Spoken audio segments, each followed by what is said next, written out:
Hello there. Welcome back to the Hollow Voice. I'm here to help you unwind tonight. If this sound helps you relax, please like the video and subscribe to the channel. Tell me, where are you watching from? And what time is it right now? Now, find a comfortable spot and let yourself unwind. I guess I don't know where to start. The beginning would be the obvious place, but I don't know what the beginning was. The whispers? The shadows? Objects moving by themselves? Electronics going haywire? Or was it the first time I actually saw it? Soulless pits for eyes and a featureless paper-white face. I'm sure jumping right into, "There's a monster in my closet," would be a bit cliché. I always knew it was there before it ever showed itself to me.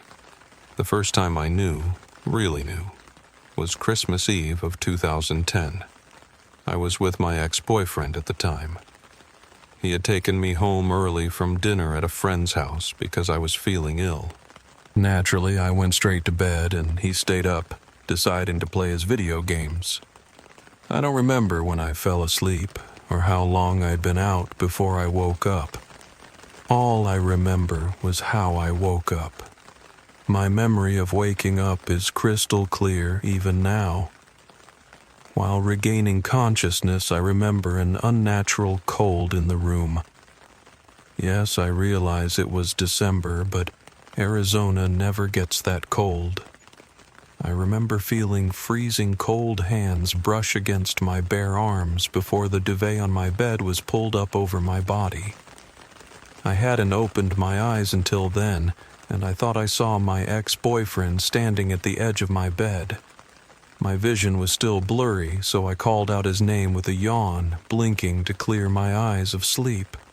In a fraction of a second, the shadow I thought I saw was gone. I was ready to forget the whole thing and go back to sleep, so I turned over onto my side, now facing the opposite side of my room. If I had already closed my eyes, I wouldn't have noticed the face sharing my pillow.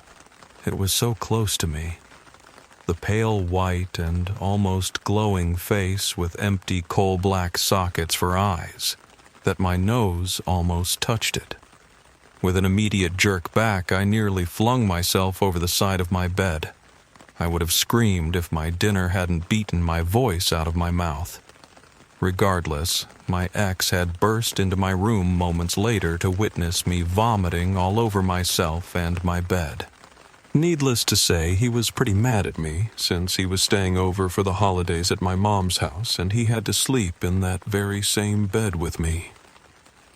I didn't know how to explain what just happened or what I had seen, so I stayed quiet. There was no further trace of the ghastly face in my room that night. I didn't see anything for a while after that either. Not even the shadows or subtle movements in the corner of my eyes. It must have been spring the next time it appeared. It was after high school one day, and my ex and I were arguing about what I can't remember. The only reason I remember the fight was because it was the first time he had ever hit me. It's funny that I don't remember the exact context, but I remember locking myself in my bathroom and crying in the dark. I also remember a sharp, distinct tapping.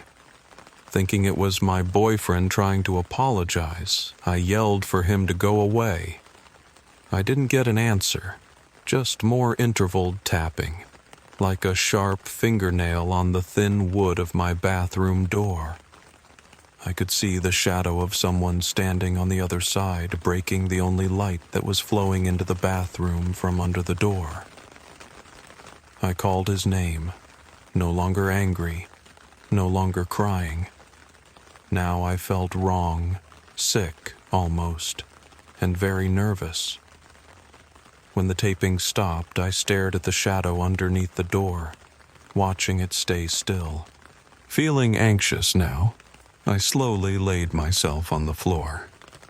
I moved to look underneath the door, expecting to see the toes of my boyfriend's boots. Instead, I was met with a large, impossibly deep eye socket and a smooth, white, and featureless face.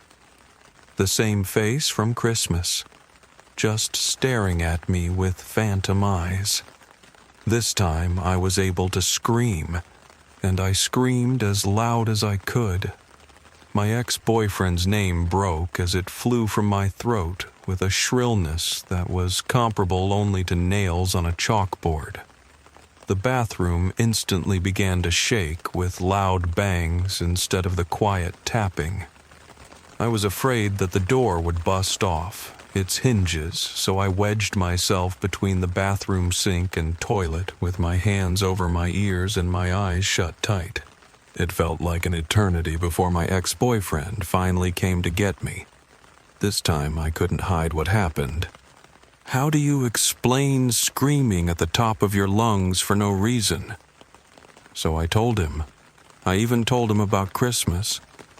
I was surprised when he believed me, no questions asked, and even more shocked when he seemed to recognize my description of that awful face. His younger sister, who was my age, would apparently wake up to a white face floating under her covers, wearing her bed sheets like a cloak.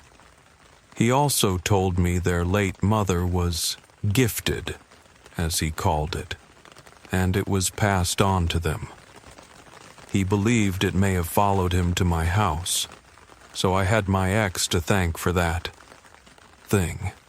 And then he gave me what I thought was some pretty psycho advice at the time. Talk to it. He wanted me to speak to that thing, that horrible face. It was almost a week before I saw it again. It was a school night, and I had gotten home late from my job at a restaurant.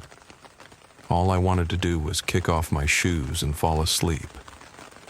The second I laid down, my eyes were drawn to it like magnets. It was hovering in the top corner of my open closet, the face nearly glowing to distinguish itself from the dark in my room. I was frozen in fear, clutching the covers of my bed tightly to my chest as my wide eyes stared straight into the cavernous pits of the ghastly face. I didn't know what to do. There was no way I was going to try to talk to this thing, so all I could do was stare back, frightened and half hiding underneath the covers of my bed. After an eternity and a half, the white face faded as it sunk back into my closet, and I no longer had a clear sight of it. The next day at school was one of the worst I ever had. I felt even worse than I looked, and I looked dead. I couldn't focus in my classes. I felt amazed by the time my last class ended that I had made it through the day.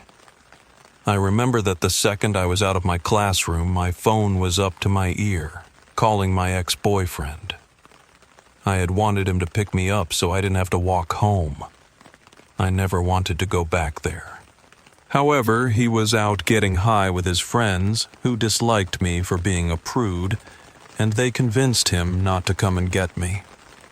I tried convincing him in my favor, but he still refused, even after I told him about what happened last night.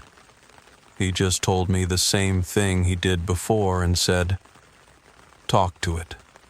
Ask what it wants." He told me to have a damned conversation with the thing in my closet. That was all the advice I had, however. I didn't think to ask or trust telling anybody else. Asking for help was out of the question. That night, when I finally mustered up the courage to go to bed, I was relieved to apparently be alone in the room. I couldn't quite bring myself to close my closet door either. I'm not sure if I actually fell asleep or if I just blinked, but I couldn't take my eyes off my open closet the entire night. With that brief closing of my eyes, it appeared. In an instant, I was wide awake and very frightened.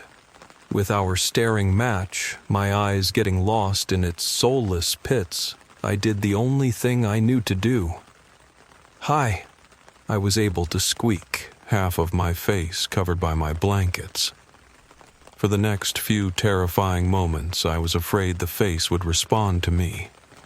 The response, thankfully, never came, and the room stayed silent save for my quickened breath. The question I had for it came out a bit louder. "What do you want?" I never got an answer. The face would never stay long, and it would do nothing but stare at me. I don't want to say that I actually got used to seeing the face, but it stopped startling me. It even got to the point of me telling it good night before I turned my back to my closet so I could fall asleep. Back then, it never appeared outside of the closet, and it would only show up at night while I was falling asleep. To this day, I'm not sure if the face even had a body. It had to have had hands in the least, and I say this because of what it would do to my ex. The first time anyone besides myself had noticed it was when my ex had spent the night with me. As usual, it appeared in my closet as we were falling asleep. He noticed it first, and naturally he reacted as I would have expected. He sat bolt upright while grabbing a hold of me, asking what the hell was in my closet. He eventually remembered about the face when I told him, and then I told him to just turn over and ignore it, as I had been doing for the past couple months. "No, you need to tell it to leave," I remember him telling me. I stared back at him in the dark of my room, feeling surprised at him and his words. This face never did anything other than stare. Rather than argue, however, I turned back to the closet. It was already gone before I could ask it to leave us alone. I pointed that fact out, actually sounding angry as I said he scared the face off. I left it at that and turned over, nuzzling into my pillows and feeling ready to just pass out. My ex, however, got out of bed and slammed my closet door shut. I wish he hadn't. I really wish he hadn't. A few hours later, at a time that belonged neither to night nor dawn, I heard a voice. It was barely a whisper, but it opened my eyes nonetheless. I stayed still, just listening before I heard it again. It was louder this time, and it made my flesh erupt in goosebumps. It was my voice I was hearing, and it was saying one thing: my ex-boyfriend's name. I even heard him mumble next to me in response. That was right before my closet door exploded open and we both sat up in shock. As soon as I turned to see the closet door wide open, I lit the room with my bedside lamp. At this point, my ex-boyfriend was cursing loudly, and I saw him holding his right cheek. On his cheek was a red mark that almost looked like he had been slapped. That's how everything started going downhill. Whenever my ex came over to sleep, he insisted that my closet door should be shut, and even suggested replacing the handle with one that would lock. It wasn't every night he stayed over that something would happen, but we rarely had a peaceful night together. I'll say nothing bad ever happened to me. It was always directed towards him. In all honesty, the worse our relationship got, and the more abusive he was, the more things would happen to him, and the worse it got for him. The last time he had stayed over, before I called it quits on our relationship, he was actually choked in his sleep. I woke up to him wheezing and coughing. His eyes were wide and looked like they were popping out of his skull. His face was nearly purple with veins popping out of his forehead. His nose had even began to bleed.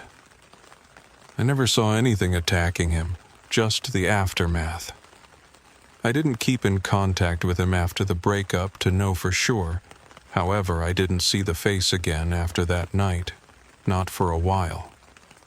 Nothing happened, not so much as a shadow or a whisper. I had figured that the face had left with him and was gone for good. This is where I wish the story had ended for me. A couple of months later, my older brother and his wife, had fallen on some financially tough times. Since it was just myself and my mom in a 5-bedroom house, she invited them and their 2 children to come live with us. The quiet house was suddenly crowded and packed full of moving boxes and furniture, not to mention the wild 6- and 4-year-old. By this point in time, I had graduated high school, and I was balancing babysitting my niece and nephew while my brother, his wife, and my mom were away at work with my part-time job and new boyfriend. Everything was normal, at least as much as it could be. Honestly, I didn't start paying attention to my brother and his wife's growing concerns over my 4-year-old niece's nightmares until I witnessed it myself. I originally figured that it was normal for children to have nightmares. I still remember tons of twisted, demented, and frankly strange dreams from my childhood. Eventually, I noticed her lack of energy, and she seemed to have little interest in toys. Sometimes I could encourage her to nap on the couch with me while I had my nephew watch a movie or TV. Other than that, I assumed that she had stopped sleeping at night because of the nightmares. The nightmares my niece was having only worsened when her mom got a night job, and my brother was away for a few weeks at work for training and a promotion opportunity. My mom wouldn't get home until around 11 at night, so it was up to me to feed the kids dinner, bathe them, and put them to sleep. My nephew, even though he was only 6 at the time, liked boasting that he was too old for bedtime stories. I figured he said that so he could play his DS in bed for an extra 15 minutes. So it was usually just me reading to my niece in her room. On this one night in particular, she asked me to tell her a story instead of picking out a book to read. Not thinking twice about her request, I asked, "What kind of story do you want me to tell?" "Tell me about the witch," she answered me, and I immediately thought of stories like The Wizard of Oz or Hansel and Gretel. I didn't get a sentence into the story before she stopped me. "That's not scary enough," she said to me. "Tell me the scary story about the witch." With her statement, I started to realize that she wasn't only asking for a scary story, but a specific scary story about some specific witch. "I don't know what witch you're talking about, sweetie," I admitted, feeling this dread slowly rising and filling up my body. In the back of my mind, I knew what she was talking about, but my rationality was fervently denying it. "The witch that lives in your closet. Tell me the scary story where we die." I was floored. I sat there staring back at my 4-year-old niece, her words running circles around my head as I tried to process how I even felt. I was scared. I was shocked. I was baffled. I was angry. It left me speechless with my eyes wide and my mouth agape. The face had never hurt me, but I had seen what it had done to my ex, and I wholeheartedly believed that it could kill. I wasn't sure what else to do, so I calmly told her to go to sleep and left. When my mom got home later that night, I was already waiting for her. I kept my composure and greeted her even though I wanted to cry and tell her what my niece had told me. Instead, I held back and asked what the content of my niece's nightmares were. She initially told me that she had no idea and that she was just going through a phase. She seemed more agitated the more I pestered her about it, so I finally flat out said, "She thinks we're going to die. She told me someone was living in my closet." She was careful with how she replied, and I know now that she was hiding something from me. She was having dreams about a person going into her bedroom at night. "That's it?" She sounded like my mom was already over the issue, like my niece was fine now. With her words, I decided to finally quit pressing her about the issue. Honestly, I was afraid to go to sleep that night. I knew I would see that face. I also knew what used to happen to my ex when he would close that closet door. I was finally in bed around 2 in the morning, but I couldn't muster up the courage to close my damned closet door. While I was falling asleep, I couldn't keep my eyes off of my open closet. I know I was dozing in and out of consciousness. My eyes would droop or close and then snap open once I realized what was happening. In what seemed like an instant, the face was there, staring at me silently as always. I was fully awake in a second, and I stared back at it, too afraid to even blink. My fear slowly melted away into the anger I had felt previously, and I sat up in my bed, tightly gripping my sheets. "Go away." I spoke to my room, but hated how shattered my voice sounded. I took in another breath and more sternly said, "Go away." The face didn't move from where it was hovering at the top of my closet. "Go away," I kept repeating until I was nearly yelling. The face was suddenly gone, and it took a few more go-aways for me to realize that. I sat in my bed, now silent, still staring at the closet door before I finally turned on the light. I felt fear filling me up once more, so before I was too scared to do anything, I finally bolted over my bed, jumping off the bedpost, and quickly slammed my closet door shut. I was still for a while after, with my heart pounding, half expecting the door to fling back open.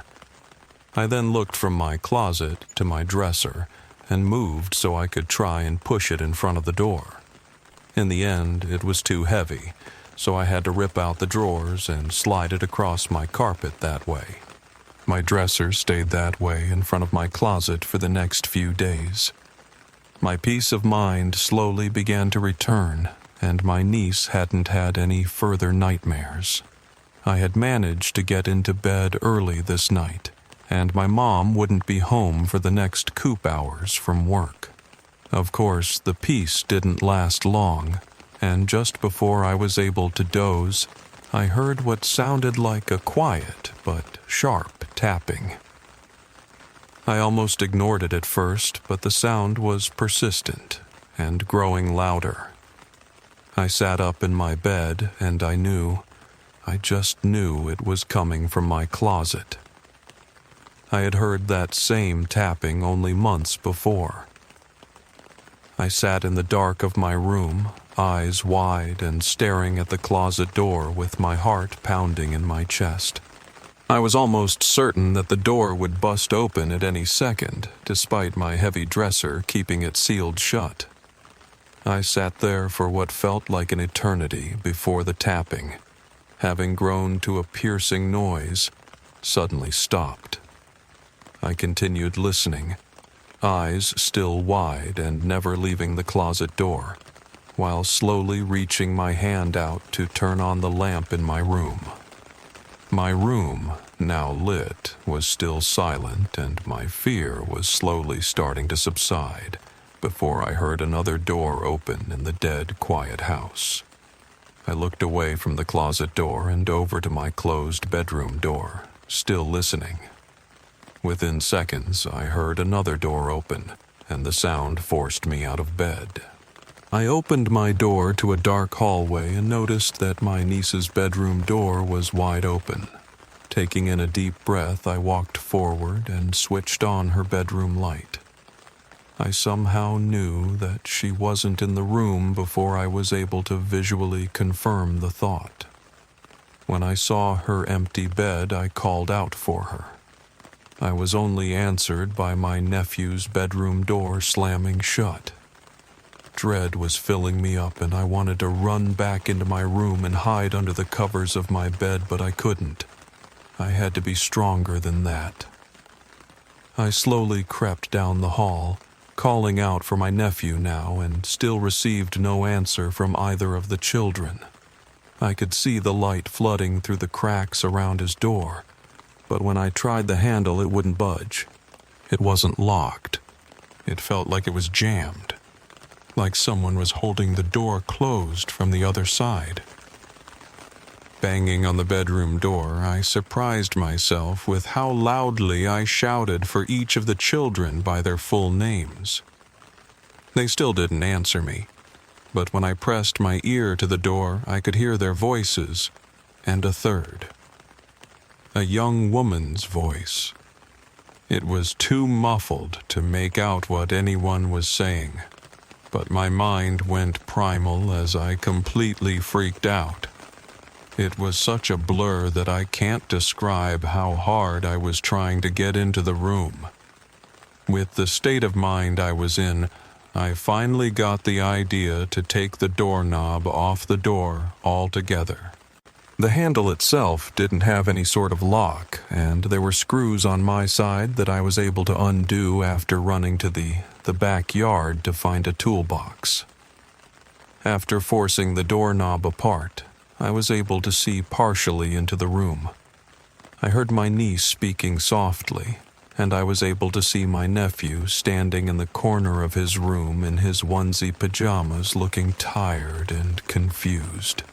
Finally, I was able to get his attention while trying my hardest to not scream at him. He looked hesitant at first before scurrying over to try and help me unjam the door. I could still hear my niece talking to the third voice, and realization hit me like a train when I heard it speaking back to her. It was my own voice talking to her, encouraging her to do something.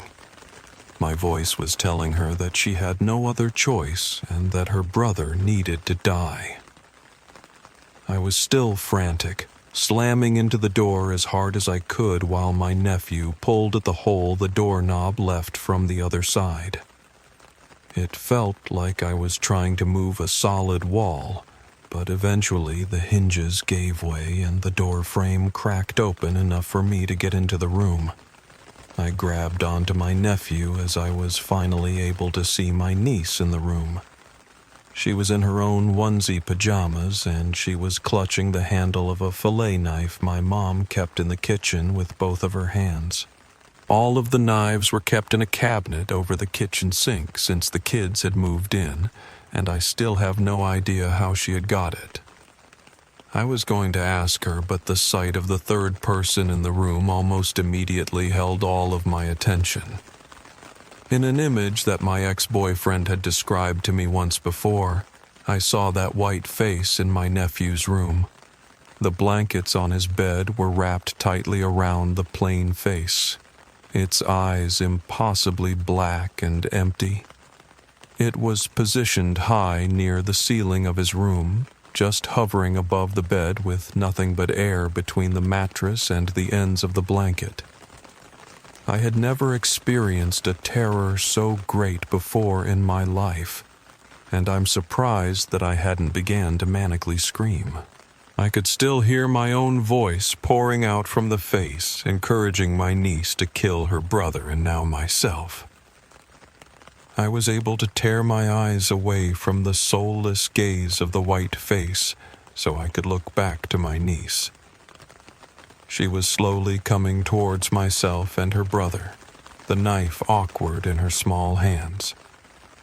I was able to bring myself to action once again, and I reached out for her, spinning my niece around so she was facing away from me, and I picked her up around her waist before fleeing the room. I had grabbed onto my nephew's arm so hard that I ended up bruising it as I pulled him after me. I only stopped to grab my purse before running with both of the kids out of the house. I shoved both of the children into the back seat of my car before backing out of the driveway and speeding away from the house. At this point in time, my niece was screaming, my nephew was crying and angry. I remember the 6-year-old yelling that they didn't have car seats or shoes. I was in a full panic, crying and hyperventilating, and I had no idea what to do. I would have been driving worse than any drunk person. I knew that, and I had to stop. I ended up in a parking lot to a 24-hour diner a few blocks from my house. With my car stopped, both my niece and nephew settled down quite a bit and let me sit in silence while I tried to compose myself and figure out what to do. The clock in my car told me that my mom would be getting off of work in the next 20 minutes, but I didn't have my cell phone to call her. I shut off my car, telling the children that we could go into the diner and I would buy them ice cream. My nephew complained again that he didn't have any shoes, nor did I or his sister, and my niece was still silent.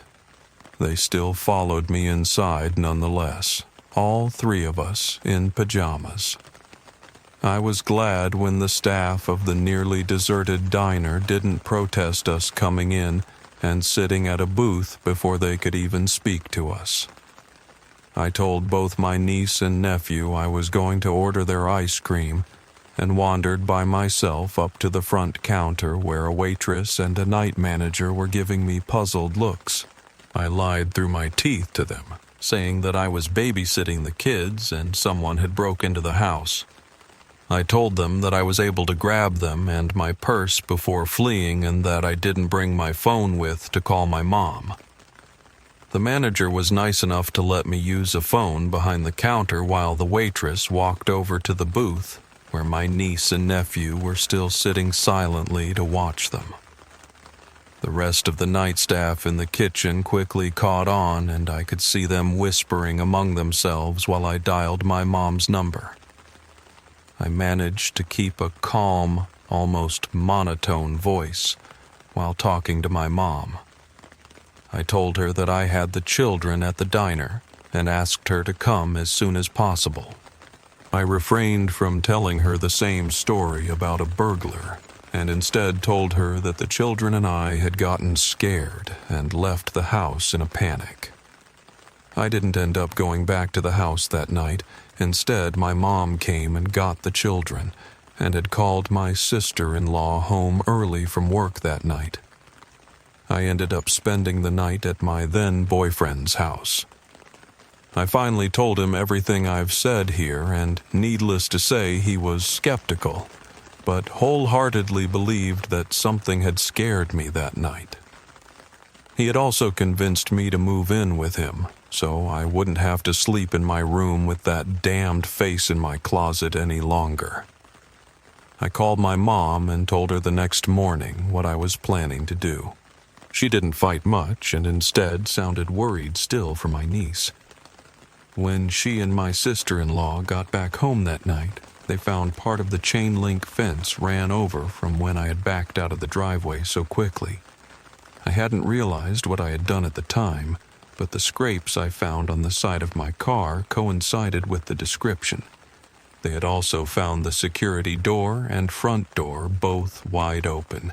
The toolbox I had grabbed from the backyard was tipped over in the hallway in front of my nephew's mangled door. They had also found the fillet knife my niece had in her brother's room. I broke down in tears when she told me that my nephew's blankets had been found dragged into the living room, stopping just before the threshold of the front door. I knew that the face had most likely followed us, but the thought of it actually chasing us was too much for me to handle. Over the next week, my brother returned from his business trip and ended up receiving his promotion, so he would be able to move his family out of the house as well. My mom had eventually been convinced to sell the house, but not before my niece had another episode. She had gotten a hold of that same fillet knife in the middle of the night and had woken up her parents by stabbing her mother in the thigh while she was sleeping. I met my family at the hospital that next morning. My sister-in-law was fine, and oddly enough, my niece and nephew were acting as normal, like nothing had happened. My brother was worried enough to call a realtor that day to try and find somewhere to live besides my mom's cursed house. That day, my mom finally opened up to me about the nightmares my niece was having. The person who would go into her room at night apparently resembled myself, wrapped up in a bundle of blankets with just my face exposed. She would call herself a witch and tell my niece that her family was going to die and that she had to save them. My brother and sister-in-law also knew about this, and they even heard my voice when I wasn't home or when I was sleeping in my room. Nobody had told me about this because I never said anything myself. My mom even went as far as telling me that she didn't want to scare me when I was home alone watching the children at night. I never told them about the face in my closet or about what I had seen that night. I haven't mentioned it to anyone else since as well. I buried everything that had happened deep in my mind, and thankfully nothing even slightly paranormal has happened since I had moved out. Still, over 6 years later, I cannot shake the feeling of someone watching me at night when I sleep from my closet.